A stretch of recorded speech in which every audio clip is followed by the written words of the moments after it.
श्री वशिष्ठ जी कहने लगे कि हे राजन, अब मैं माघ के उस महात्म्य को कहता हूँ जो कार्तवीर्य के पूछने पर दत्तात्रेय ने कहा था।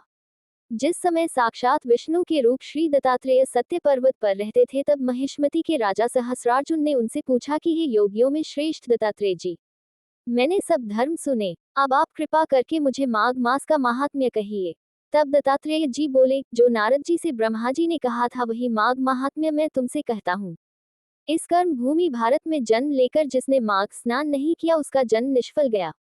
भगवान की प्रसन्नता, पापों के नाश और स्वर्ग की प्राप्ति के लिए माघ स्नान अवश्य करना चाहिए। यदि यह पुष्ट व शुद्ध शरीर माघ स्नान के बिना ही रह जाए तो इसकी रक्षा करने से क्या लाभ। जल में बुलबुले के समान, मक्खी जैसे तुच्छ जंतु के समान ये शरीर माघ स्नान के बिना मरण समान है। विष्णु भगवान की पूजा न करने वाला ब्राह्मण, बिना दक्षिणा के श्राद्ध, ब्राह्मण रहित क्षेत्र, आचार रहित कुल ये सब नाश के बराबर हैं। गर्व से धर्म का, क्रोध से तप का, गुरुजनों की सेवा न करने से स्त्री तथा ब्रह्मचारी, बिना जली अग्नि से हवन और बिना साक्षी की मुक्ति का नाश हो जाता है। जीविका के लिए कहने वाली कथा, अपने ही लिए बनाए हुए भोजन की क्रिया, शूद्र से भिक्षा लेकर किया हुआ यज्ञ तथा कंजूस का धन, ये सब नाश के कारण हैं।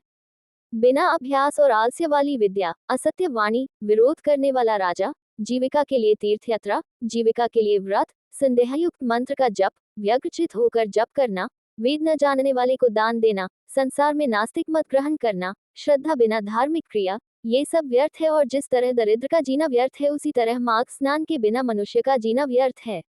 ब्रह्मघाती, सोना चुराने वाला, मदिरा पीने वाला, गुरु पत्नी गामी और इन चारों की संगति करने वाला माघ स्नान से पवित्र होता है।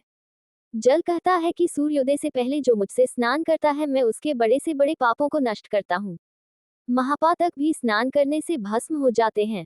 माघ मास के स्नान का जब समय आ जाता है तो सब पाप अपने नाश के भय से कांप जाते हैं। जैसे मेघों से मुक्त होकर चंद्रमा प्रकाश करता है, वैसे ही श्रेष्ठ मनुष्य माघ मास में स्नान करके प्रकाशमान होते हैं।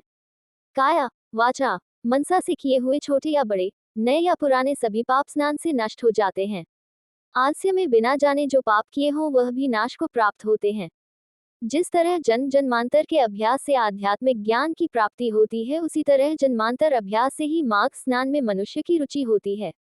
यह अपवित्रों को पवित्र करने वाला बड़ा तप और संसार रूपी कीचड़ को धोने की पवित्र वस्तु है।